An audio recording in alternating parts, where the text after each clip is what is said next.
Hi, everybody. Welcome back to Nurse Judie's Story Time. I'm so glad you've joined me once again today. So I have a special guest. She's laying here on my lap. Madison decided to come back and read another story with us. Can you say hi, Madison? Mwah. She's so sweet. I love her so much I could just squeeze her. I could just squeeze you. Mwah. Such a good girl. Anyway, she wanted to come up and sit with me for story time today. So here she is in my lap, and we're going to continue on with our story of Diary of a Wimpy Kid Dog Day. Dog Days. All right, so if we remember last time we were reading his diary, he was sharing about them going on the little day trip to the water park, and just about the time that everybody got all settled, the rain came and they closed the park. Everybody had to leave, and it took several hours to empty out the parking lot. And they stopped at a gas station, and Mom had a headache and she was going to go sleep in the back. But then when they got home, they realized Mom wasn't in the back. They left her at the gas station. So they had to go back and get her. And that's kind of where we are now. We're going on to the next day. So let's see what happens on Sunday. I really wish we didn't go on that trip yesterday, because if we stayed home, my fish would still be alive. So before we left for our trip, I fed my fish, and Mom said I should feed Roderick's fish too. Roderick's fish was in a bowl on top of the refrigerator, and I'm pretty sure Roderick hadn't fed his fish or cleaned the bowl once. I think Roderick's fish was living off the algae growing on the glass. When Mom saw Roderick's fish bowl, she thought it was disgusting. So she took his fish and put it in my bowl. When we got home from the water park, I went straight to the kitchen to feed my fish. But he was gone, and it wasn't a big mystery what happened to him. Dun, dun, dun. But I didn't even have time to feel sad about it, because today was Father's Day, and we all had to get in the car and go up to Grandpa's for brunch. I'll tell you this, if I'm ever a dad, you're not going to see me dressing up in a shirt and tie going to Leisure Towers on Father's Day. I'm going to be off by myself having some fun. But Mom said she thought it would be good for the 3 generations of Heffley men to be together. I guess I must have been picking at my food, because Dad asked me what was wrong. I told him I was bummed out because my fish died, and Dad said he didn't really know what to say because he'd never had a pet die before. He said he used to have a dog named Nutty when he was a kid, but Nutty ran away to a butterfly farm. I've heard Dad tell this same story about Nutty and the butterfly farm a million times, but I didn't want to be rude and cut him off. Then Grandpa spoke up and said he had a confession to make. He said that Nutty didn't actually run away to a butterfly farm. Grandpa said what really happened was that he accidentally ran over the dog when he was backing his car out of the driveway. Grandpa said he made up the butterfly farm story so he didn't have to tell Dad the truth. But now they have a good laugh over it. But Dad was mad. He told us to get in the car, and he left Grandpa with the bill for brunch. Dad didn't say anything on the way home. He just dropped us off at the house and drove away. But he was kind of sad and mad. Dad was gone for a long time, and I was starting to think maybe he was going to just take the rest of the day for himself. But he showed up an hour later carrying a big cardboard box. I wonder what's in the box. Dad put the box on the floor, and believe it or not, there was a dog in there. Mom didn't seem too thrilled that Dad went out and bought a dog without checking with her first. I don't think Dad has ever even bought a pair of pants for himself without getting Mom's okay beforehand. But I think she could see that Dad was happy, so she let him keep it.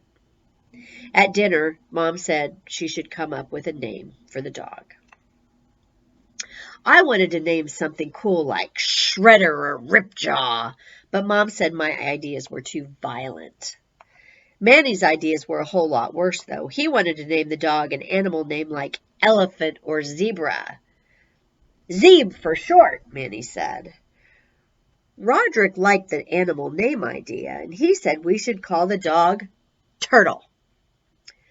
Mom said we should call the dog Sweetheart.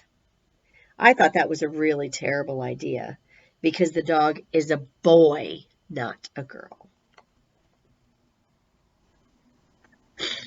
But before any of us could fight it, Dad agreed with Mom's idea, and Sweetie for short. I think Dad was willing to go with anything Mom came up with if it meant he didn't have to take the dog back.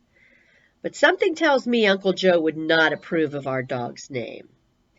Dad told Roderick he should go to the mall to buy a bowl and get the dog's name printed on it. And here's what Roderick came back with. The bowl says Sweaty, not Sweetie.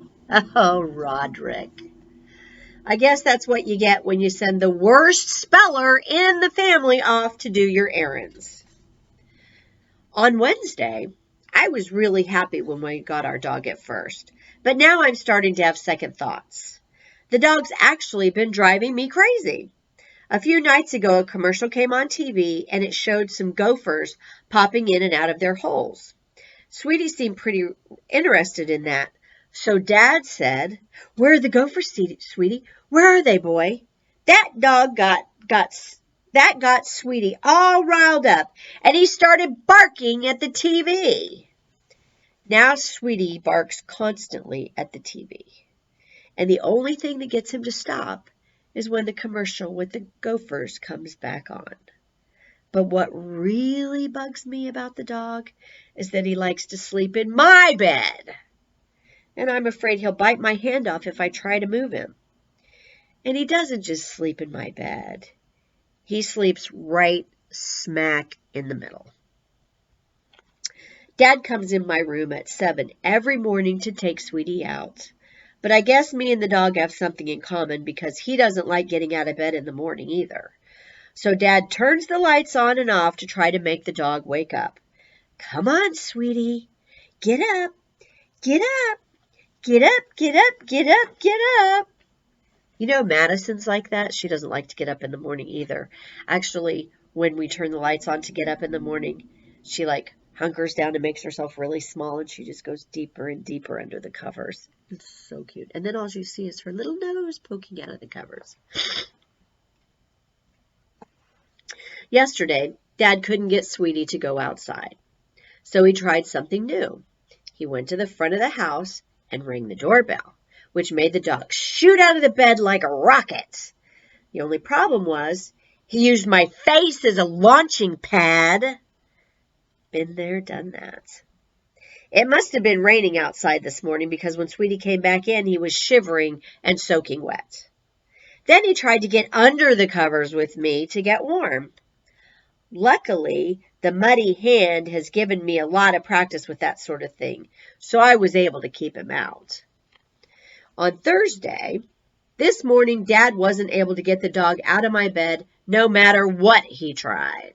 So he went to work, and about an hour later, Sweetie woke me up to take him outside. I wrapped myself in my blanket and then let the dog out the front door and waited for him to do his business. But Sweetie decided to make a run for it. I had to chase after him right down the street. You know, I was actually having a pretty decent summer until Sweetie came along. He's ruining the two things that are the most important to me: television and sleep. And you know how Dad is always getting on my case about lying around all day long? Well, Sweetie is twice as bad as me, but Dad's crazy about that dog. I don't think the feeling is mutual, though. Dad is always trying to get the dog to give him a kiss on the nose, but Sweetie won't do it. I can kind of understand why the dad doesn't. I can kind of understand why the dog doesn't like Dad. He takes him out in the rain to make him do his business. He takes him to the vet to get shots. and he yells at him when he makes on the floor. The only person Sweetie really likes is Mom, even though she barely pays him any attention. And I can tell that's starting to drive Dad a little nuts. Sad when you get a pet and you think it's for you and the pet really likes another person. My girls, they love their dad. So if he's home, I basically don't exist in the household at all. I can do anything, whatever. Boy, if he gets up, though, they're right at his feet. They're at the door screaming when he comes home. So I do understand. I think Sweetie is just more of a ladies' man. So I guess that's something else we have in common. Now we're going into July. Saturday. Last night I was working on a new comic to replace Lil Cutie. I figured there would be a lot of competition for the open slot, so I wanted to come up with something that really stood out. I made up this comic called Hey People! That's sort of like a half cartoon, half advice column. I figure I can use it to make the world a better place, or at least a better place for me. So he's got this little cartoon, and it looks like the people are coming into a fast food place, and the gentleman says, let's see, I guess, And the caption says, when ordering from a fast food restaurant, try to decide what you want before you get to the front of the line. Don't we all wish that people would do that? And then the second one, they're at a pizza party. And the conversation between two gentlemen is, my toenail was so ingrown, it took the doctor an hour to dig it out. When in public, kindly refrain from discussing details of your recent surgery. I figured since Dad reads the comics, I might as well write a few that were specifically targeted at him. After you're done with your shower, please rinse your hair off the soap. Ugh. I would have written a bunch of comics last night, but Sweetie was driving me crazy and I couldn't concentrate.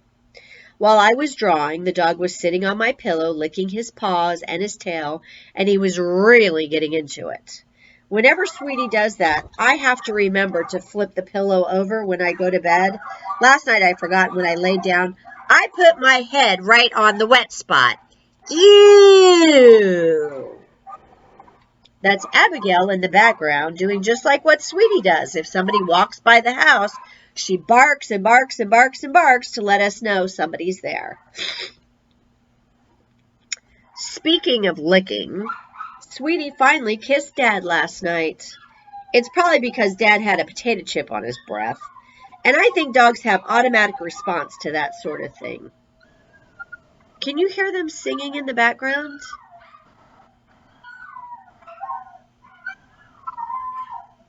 They're so cute. It really is adorable. I didn't have the heart to tell Dad that Sweetie had just spent the last half hour on my pillow licking his rear end. Anyway, I'm hoping I can write a few more comics tonight because I'm not going to be able to get any work done tomorrow. Tomorrow's the 4th of July, and Mom's making the whole family go to the town pool. I tried to get out of it, mostly because I just want to make it through the summer without having to walk past the shower guys. Ooh, remember about them? Ugh. But I think Mom's still hoping to have one perfect family day this summer, so there's no use fighting it. On Monday, my 4th of July started out pretty rough. When I got to the pool, I tried to get through the locker room as quickly as I could. But the shower guys were really chatty, and they didn't make it easy on me. Hey, Greg, how's the family? Then Mom told me she left her sunglasses out in the car, so I had to go back through the shower area to the parking lot. I wore Mom's sunglasses on the return trip to make it clear I wasn't interested in conversation, but that didn't work out so good either. Hey, Greg, where'd you get those cool shades? Seriously, I wish those guys would just take a shower at home before they come to the pool. Because once you see somebody like that, you can never look at them the same way again. Mind if I borrow this chair for a second? And it's like they're naked. After I got past the locker room, things didn't get a whole lot better. The scene was just about how I remembered it, except more crowded. I guess everyone had the same idea to spend the 4th at the pool. The only time the pool cleared out was when the lifeguard called a 15-minute rest break and all the kids had to get out of the water. I think the idea behind rest breaks is to give adults a little time to enjoy the pool. But I don't know how they're supposed to relax with 300 kids waiting for the break to be over. So boys and girls, we're going to stop there on the 4th of July. And we'll pick this up again next week, hopefully without dogs barking in the background, as Sweetie might do. I hope you have a wonderful week. I've got some other surprises in store that I'm starting this week. So tune back in next time for video 6 of Diary of a Wimpy Kid and Dog Days. Thanks for joining me. Bye.